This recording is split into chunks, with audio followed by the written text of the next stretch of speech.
Jam të mirë vulave në pasaport, nga sot hyn në fuqi sistemi i ri për qytetarët e vendeve jashtë BE-s. Funksionimi plot i sistemit të mbledhjes së të dhënave biometrike pritet të nisë deri në prill 2026 dhe do të zëvendësoj vulat në pasaport. Sistemi është plotësisht funksional pas 3 vitesh vonesash të vazhdueshme. Qëllimi të monitorohen flukset e migracionit drejt Europës. Pas 3 vite shtyrjesh për arsye teknike dhe shqetësime mbi privatësinë, që nga data 12 tetor, në aeroportet europiane do të fillojë zbatimi i sistemit të ri të identifikimit biometrik, i cili u dedikohet qytetarëve të vendeve të treta që nuk ka nevojë për vizë për të hyrë në Bashkimin Evropian. Ky rrjet kamerash dhe softwaresh quhet Entry-Exit System dhe do të nisë gradualisht, ndërsa funksioni plot është planifikuar për në prill 2026, por çfarë do të ndryshojë për udhëtarët nuk do të ketë më radhë për vulën në pasaport.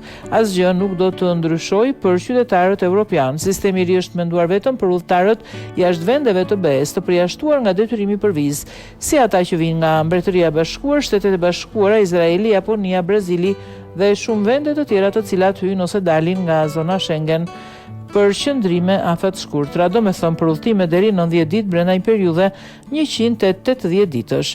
Sistemi synon të shkurtojë radhët në pikat kufitare pasi zëvendëson vulën manuale në pasaport me një kontroll plotësisht digital të dhënat biometrike të pasagjerëve, gjurmët e gishtinjve, njohja e fytyrës, skanimi i irisit regjistrohen së bashku me emrin, datën dhe vendin e hyrjes dhe daljes së tyre.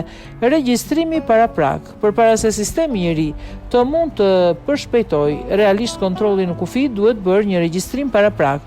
Udhëtarët jashtë vendeve të BE-s do ta kryejnë këtë drejt për drejt në terminalet automatike të vendosura në zonat posaçme të aeroporteve ose pikave kufitare. Procesi është i thjeshtë. Terminali skanon pasaportën, mbledh shenjat e gishtave dhe bën një fotografi të fytyrës. Fëmijët në 12 vjeç përjashtohen nga dhënia e shenjave të gishtave gjatë procesit. Udhëtarëve u bëhen 4 pyetje të detyrueshme, përfshirë konfirmimin e adresës së qëndrimit dhe verifikimin e burimeve financiare të mjaftueshme për të mbuluar qëndrimin në zonën Schengen. Sa zgjat regjistrimi, të dhënat e hyrjeve dhe daljeve, si dhe ato për refuzimet e hyrjes, do të ruhen për 3 vjet, ndërsa dosjet individuale me të dhëna personale do të mbahen një ditë më shumë. Pas përfundimit të kësaj periudhe, të dhënat fshihen automatikisht dhe do të jetë e nevojshme që të mblidhen përsëri nga e para. Pse është futur ky sistem?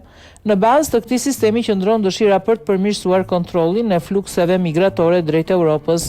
Në vitet e fundit menaxhimi dhe siguria e kufive të jashtëm të BE-s janë bërë një përparësi absolute për Brukselin. BE-ja ka investuar shumë të mëdha për zhvillimin e kësaj teknologjie. Vetëm për fazën e projektimit është vendosur një fond prej 142 milion euro. Shtenderin e ka fituar një konsorcium i përbërë nga kompania amerikane IBM, kompania italiane Leonardo dhe kompania franceze Atos, shkruan Corriere della Sera.